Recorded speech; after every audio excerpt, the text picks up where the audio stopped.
All right. Today, I am joined by a really, if you are watching over on the YouTube channel, you know that I smile quite often and people mention that, but I think I might get out smiled during this episode because Oliver is absolutely fantastic. We were both part of the same mastermind, and maybe 4 months ago or so, Rod Cleef had a virtual boot camp. He runs those a few times a year. And Oliver and I were on the same panel, and we were having a panel discussion, and we were offering insights. And it was just one of those, you're awesome. You're awesome. We need to create some content because we can serve really powerfully, and we're going to have a great time doing it. So that's the only amount of backstory I'm going to give you. But remember, the communities that you participate in build out your network with really powerful people. So make sure you're not trying to go this alone, but that you are linking arms with others and developing out your relationships and network. Even passive investors need powerful networks. Oliver, I just want to say thank you so much for joining me on The Conscious Investor. Yeah, I'm super excited to be here too. And I remember that exact moment when you started talking. I was like, oh my God, this girl's energy is so amazing because you're smiling and we're dropping so much value. And I was like, holy cow, I got to connect with her. And then I was after we were able to connect, and I was really grateful for that opportunity. So super excited to be here. Super awesome. And by the way, Oliver is a fellow podcaster, and we're doing a pod swap, which is super fun to do because guess what? Conscious Investor, you're going to love his show because the mindset episodes on Monday where it's let's go deeper in life. I mean, Oliver goes deep. And so can you just give us a shout out about your show so that they know where to go? Yeah, it's called The Imperfect Entrepreneur. And that's just basically my journey. I've never been perfect, never will be perfect. But one thing I will do is give 100% and be fully transparent about that. And this podcast gives me the outlet to do that. So I love that. Conscious Investor, it already resonates, right? What he's saying is we're not here to be perfect, but we are here to give everything we can possibly give. Well, let's dive in because I love everything that you do, and I know that it's going to serve the conscious investor so powerfully. So let's just talk. And I always start these episodes a little bit different every time, depending on who the guest is. So let's go ahead and talk about since I'm raving about what you do. Hey, what do you do, Oliver? Yeah, so I'm a contractor. I own a construction company, and we primarily do work for the federal government. We go in and renovate their facilities. So there'll be a hangar. We'll go in there and renovate the hangar. And the hangar is basically where the planes will fly into and basically get repair work done. So we'll go in there and repair that hangar, whether it's do new flooring, we'll do all the mechanical systems that bring all the heating and cooling into the building. And I've been doing that for the last 10 years. And that's where I grew up. I know my mom was a entrepreneur, real estate investor / teacher, and my dad was a contractor. And that's all I know is construction. They had me working on the projects as a young kid. And I always kept my eyes open. My parents made me start off at the bottom, as a laborer. But I always kept my eyes open. It was who's the movers and the shakers? What's the next level that I want to get to? And what's the next level I want to get to? And the next level I want to get to. And it's brought me to where I'm at right now. And I'm the owner of that McKinsey Construction. And we primarily do work for the Navy's, the General Service Administration, the USDAs of the world. And what I take once I'm done personally making money, I then roll that into real estate. And really excited about sharing more of that on this podcast. Okay, this is so fun because we're really kindred spirits, even more than a smile and excitement about everything that we do. My mom was a teacher. My dad was in real estate, and then I've gone both paths. I've background in education, background in residential real estate and, have been loving the commercial real estate space for years now. So I love how dynamic we can be and the influences that our parents actually have into our lives, into our professions and how we view the world and such. Oh, yeah, no, that when you said that's been a huge impact in my life. I mean, I saw like the good and the bad, right? Like my dad literally came up out of the projects and made something out of himself. He was the first millionaire in his family. And he generated a lot of money, right? But then at the same time, I saw the bad and I saw them go through the bankruptcy and I saw what it did to my family. And my dad went this way, my mom went that way. And like having that context, like seeing the big picture, but then also having the contrast of like the good and the bad has been huge in my understanding of what's possible and my ability to push to get to what's possible, but also my ability to appreciate what we currently have right now, and to appreciate the others that are around us, because tomorrow isn't always going to be as beautiful as you might think it might be. I live in beauty every day. So those challenges really come. They do come and they want to like knock the sails down and capsize the boat and everything. And it's like, heck no. But yeah, challenge is going to come. Adversity will come. And being dynamic is critical. Yeah. Absolutely critical. Yeah. I love it. Okay. So let me wait, you have something add away, my friend. You look like you want to add an addition on that one. No, it like makes the grit out of the person. Right. And it's like, that's honestly been my special sauce. It's like, never, like I said before, I've never been perfect. And like, there's always things that we always are working on, but it's the ability to understand that are not perfect. And your intention is to do the best that you possibly can in that moment and to get the most information that you can in that moment. And that's what I do. That's how we connected. We were like, we were part of the same mastermind. We're hungry for that information. And that's why even like the conscious investor, like that, even that word conscious, like you're aware that you don't know it all and that you're willing to put yourself out there so that you can get that information that hopefully changes your life and then in the right direction. Okay. Yep. Conscious investor. We're going to go down a little bit of a mindset rabbit hole because Oliver is awesome like that. But this morning I was thinking about, and just shoot me a message if anybody, whoever remembers this. I know a lot of you are going to remember this.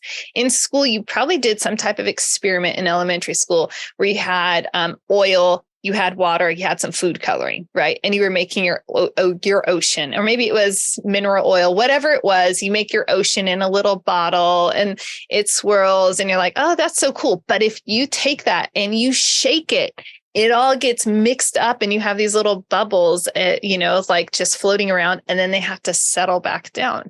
And I feel like a lot of life is like that. And so when the turbulence comes, it's almost like someone taking that, shaking it up, and it's all getting mixed up around, but it will settle back down.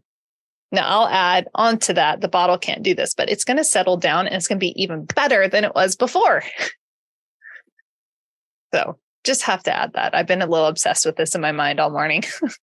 Yeah. And the reason why it's better than it was before is because you're stronger, right? You understand what not to do. And a lot of times, sometimes you to find out what to do, you have to know what not to do. And you become stronger in that process, which then it gives you the capacity and the ability to do more and make that situation better in the future. Yep. 1,000,000%. Okay. Well, let's talk about passive investing because you and I both love passive investing. I love direct deposits, money going directly to my bank account, and I love making money and letting somebody else grow it in a real tangible asset. So let's talk about, what are your thoughts on passive investing? What's your experience with it?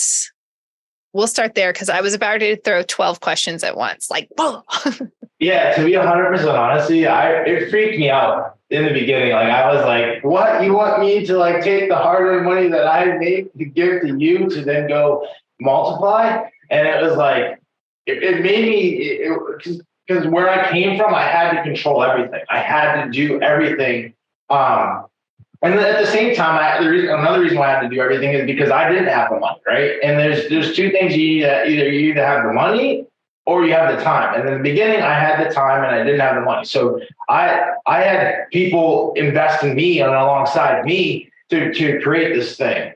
And what I was with that create that thing is like to buy real estate, renovate it, and fix it up, and then rent it out, and then refinance and pull the money out. So like now all of a sudden I had developed, a nice little nest egg. And then it was like, now it was time for me to like hand that money over to an investment. And it was like, it made me so like nervous and scared because now all of a sudden I wasn't the one controlling all of those, the decisions. And it took me actually going down to the site and visiting the site and having conversations with the main the investor on the deal to get really comfortable with it. And I'm glad that I understood that I wasn't comfortable. And then I also understood that I wanted to go down and see the property and took the time to go do that so I could get comfortable with it. But yeah, that investment, I mean, that investment was a game changer for me because now it allowed me to scale. Now it allowed me to continue to grow without all of my energy and effort into the deal. Because at the same time, we only have 24 hours in a day, and there's a limit there. But if we can get that 24 hours multiplied by 10 or multiplied by 20, now all of a sudden we can create way more in life than we ever could with just 24 hours.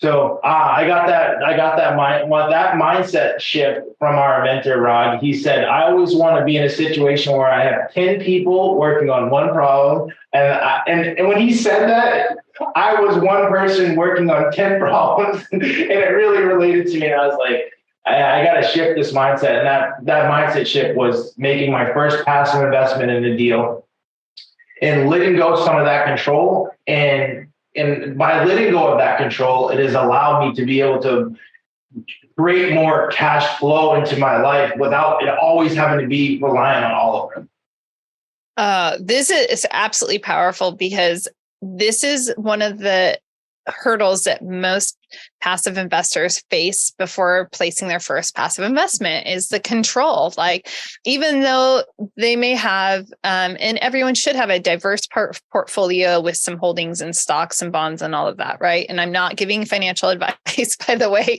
but I understand having a diverse portfolio. We have no say or understanding on how our stocks and everything are being switched around and like to really, but for some reason, when it comes to real estate, it's like, no, I need to be in control of this. I need to have a single family house or a duplex, and I need to be the one that's like managing it and doing all of the work on it. And so it's definitely a hurdle for many passive investors.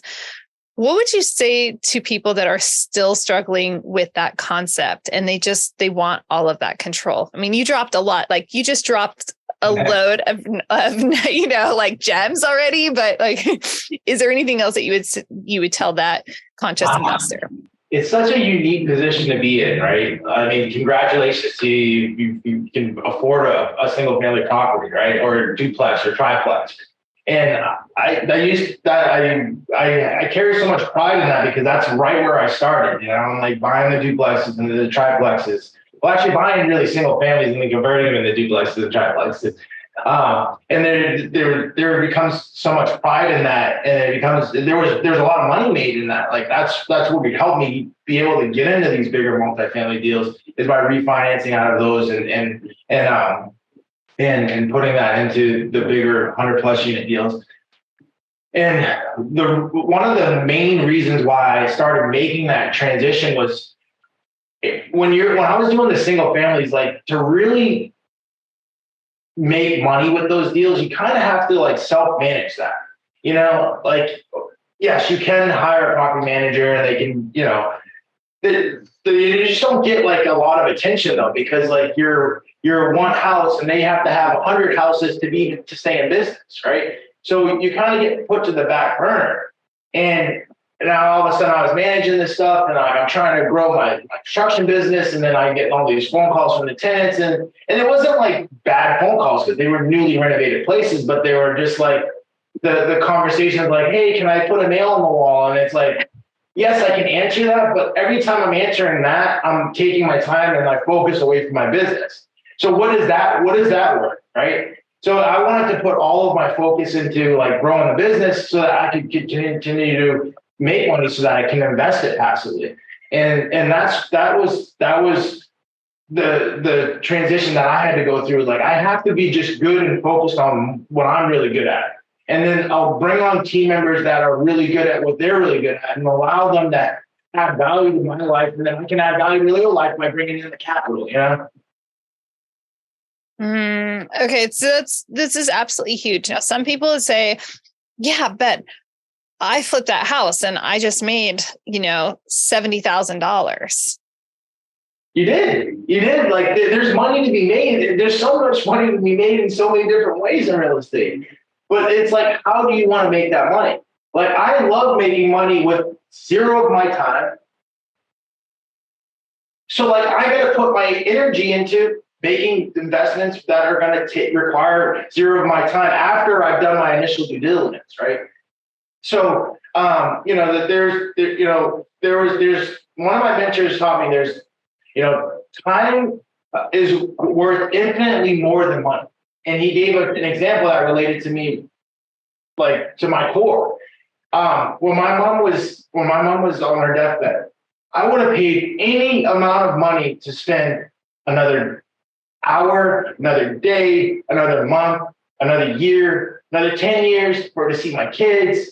You know what I mean? Like I would have paid any amount of money to have that time. So that when he told me that, I was like, oh my God, that is so good. So now I want investments where I can make money and have cash flow income streams without any of my time.